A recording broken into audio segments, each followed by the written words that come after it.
"Christopher, you're a disgrace to this family. Leave, you're not wanted here." Those cutting words pierced through the air, spat by my own father amidst the celebration of my brother Alex's wedding. The humiliation stung deeper as Alex remained silent, a silent accomplice to my expulsion. Anger boiled within me, ready to storm out when a plea for help interrupted my departure. A staff member, desperate in a moment of crisis, sought my aid. In that unexpected turn, my father saw me for who I truly was, and it jolted him. My name is Christopher, one of two brothers in our family. Growing up, our father, a stern lawyer, favored Alex, leaving me to perpetually chase his shadow. No moment of leisure existed in our lives. Every second was dedicated to lessons and studying. Even the simple joy of playing with friends was a luxury denied. Despite my relentless efforts to meet my father's lofty standards and match Alex's achievements, I perpetually felt inadequate, a constant disappointment to my father. The pivotal moment arrived with the entrance exam for a prestigious school, a futile attempt to win my father's approval. When I inevitably failed, my father's silence towards me solidified, his attention solely on Alex and my mother. Left to navigate the shadows of neglect, I found solace in my mother's unwavering support, but the ache persisted, exacerbated by Alex's indifference.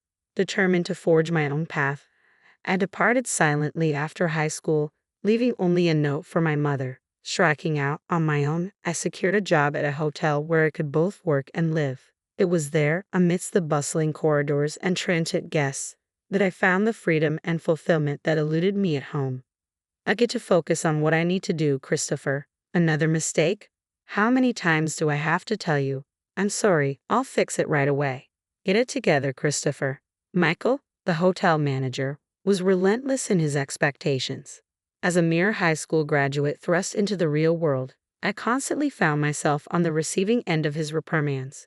Yet, amidst the criticism, I persisted, striving to prove myself in this unfamiliar terrain. Unlike my father's harshness, Michael's feedback was constructive. His praise, when earned, fueled my determination to excel. A significant moment etched itself into my memory at the dawn of the new year, the busiest time for the hotel. After completing the requisite training, I was entrusted to work independently. That year, the influx of guests seemed greater than ever, stretching our resources to their limits.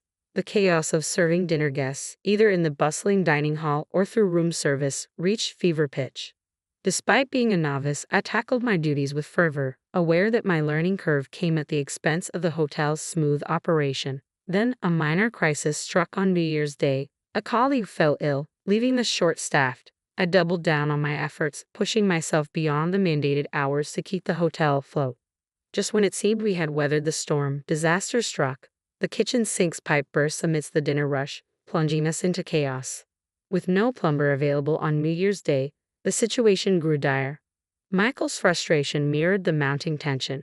In a moment of desperation, I stepped forward. "Michael, can I try fixing the plumbing? I'll sort it out." Though met with skepticism, my offer was our only hope.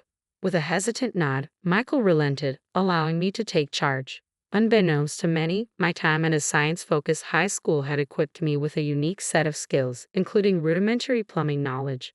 Drawing on this background, I set to work. Half an hour later, the once flooded kitchen was restored to order, the crisis averted through a combination of determination and unexpected expertise. I had somehow managed to fix the pipe, I announced breathlessly to Michael. He rushed over, turning the faucet with eager anticipation. Water gushed forth, a testament to my makeshift repair. The room erupted in smiles and praise. "Great job, Christopher. You're my pride and joy," Michael declared, his words washing over me with warmth. Growing up under Michael's guidance had been a revelation. Together, we navigated the challenges of New Year's Day at the hotel, emerging victorious. The sense of fulfillment I experienced that day left an indelible mark, shaping the person I am today. 15 years flew by, and I found myself fully immersed in my role at the hotel. Then, one day, a letter arrived from Mom, breaking the silence that had settled between us. It bore news of Alex's impending marriage. Though I had drifted apart from Dad and Alex, Mom's plea for my presence at the wedding tugged at my heartstrings. Reluctantly, I agreed to attend. The venue, a luxurious hotel, mirrored Alex and Dad's penchant for extravagance. As I arrived, clad in a trusty suit, I couldn't shake the feeling of being out of place amidst the elite gathering. Perhaps Alex's bride, a woman of impeccable grace, was a product of Dad's networking or a strategic alliance. In the waiting room, surrounded by faces of high society, I found myself an outsider, observing from the periphery. With no one to engage, I became a silent observer, watching the intricate dance of privilege and power unfold before me. As I locked eyes with two familiar faces, a sense of unease settled within me. His expression was unmistakably displeased. Dad and Alex approached, their presence looming over me. "Why are you here?" Dad's voice, deep and commanding, echoed through the air, stirring memories long buried. "Is it so wrong to celebrate Alex's wedding?" "Oh, by the way, congrats, Alex," I replied, trying to diffuse the tension. Alex's response was muted, his conflicted expression betraying the strain of our family dynamics. "What have you been up to all these years?" "No doubt some worthless job," and his words cut through the air like a knife, his disdain palpable. "Christopher, you shouldn't be here," he continued, his tone dripping with contempt.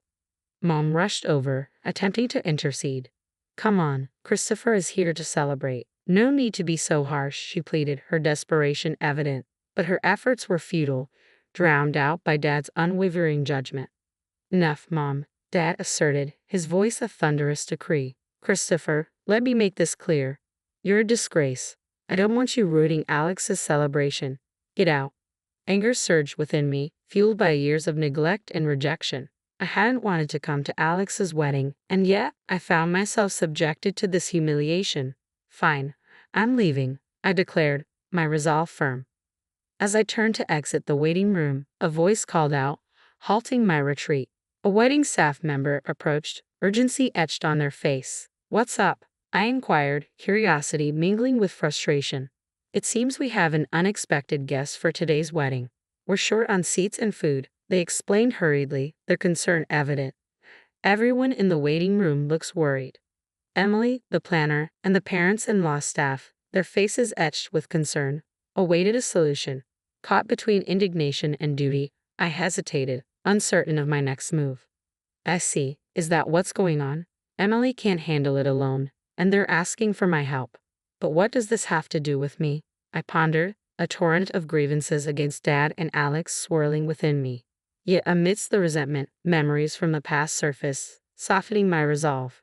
Recollections of Alex's kindness flooded my mind, the times he made space for play during our study breaks. If I walked away now, I'd be no better than Dad. With a determined sigh, I turned back to the wedding staff. "Can you take me to Emily?" I requested, a flicker of resolve in my voice. The staff member's face softened, and I followed them back into the waiting room, reclaiming the ground from which I had been expelled moments before.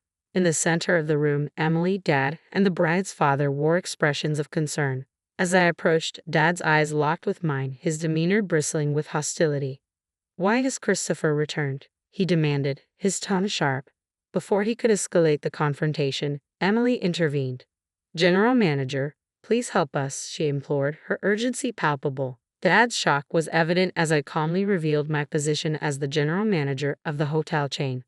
Since joining the company during its nascent stages, we had expanded to hotels and wedding venues nationwide. The very hotel we stood in was under my oversight. "I think I can handle this," I assured them, dismissing Dad's protests with a wave of my hand. "Dad, I'm busy right now. We'll talk later." With a sense of purpose, I turned to Emily. "Relax, Emily. Get the seats and everything else ready. I'll take care of the food," I directed, watching as the tension ebbed from her features. "Understood.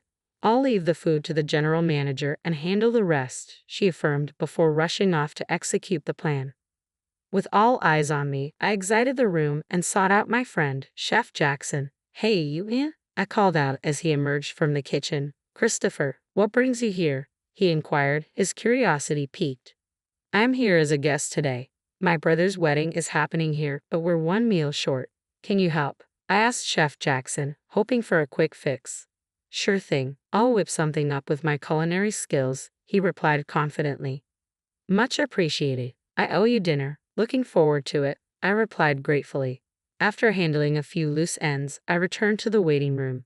The guests had already moved to the ceremony area, leaving only my parents and the bride's parents behind. As I announced the issue was resolved, relief washed over the room. "We've got an extra meal coming," I explained, seeing the tension ease from my mom's and the bride's parents' faces. My dad, however, remained conflicted, his pride evident. "Christopher, thank you so much. Because of you, the celebration can go on successfully," my dad acknowledged, his gratitude genuine. "It's all in a day's work as a general manager," I replied with a smile, leading the way into the ceremony hall. As the lights dimmed and the groom and bride made their entrance, I couldn't help but marvel at their radiant presence. The ceremony proceeded smoothly, and as mealtime arrived, I ensured everyone was served before finally exhaling a sigh of relief. With the ceremony concluded, I engaged in a heartfelt conversation with both families, sharing their gratitude towards me, especially from the bride's family, who thanked me profusely. "These moments are why I love my job," I admitted sincerely as their expressions of gratitude warmed my heart. "Christopher, thank you so much. We had the best day ever, all thanks to you," they expressed with genuine appreciation. "No worries. Wishing you all the happiness in the world. Thank you so much," I replied warmly before turning to face my dad and Alex. "Christopher, you did wonderfully. Thank you," my mom praised, her words filled with pride. Dad and Alex wanted to speak with me. As Alex apologized first, expressing gratitude for my assistance, I couldn't help but smile. "As long as I could help, Alex, it's all good," I reassured him before turning to Dad, who remained silent. With a sense of closure, I accepted their gratitude, knowing that despite our differences, we could find common ground. Just then, my cell phone buzzed, signaling more work awaiting me at the hotel in the next town over. Looks like more work, but hey, I enjoy it, so no complaints. "All right, I'm off. Got work to do. You two take care," I bid farewell, ready to embrace the challenges that lay ahead.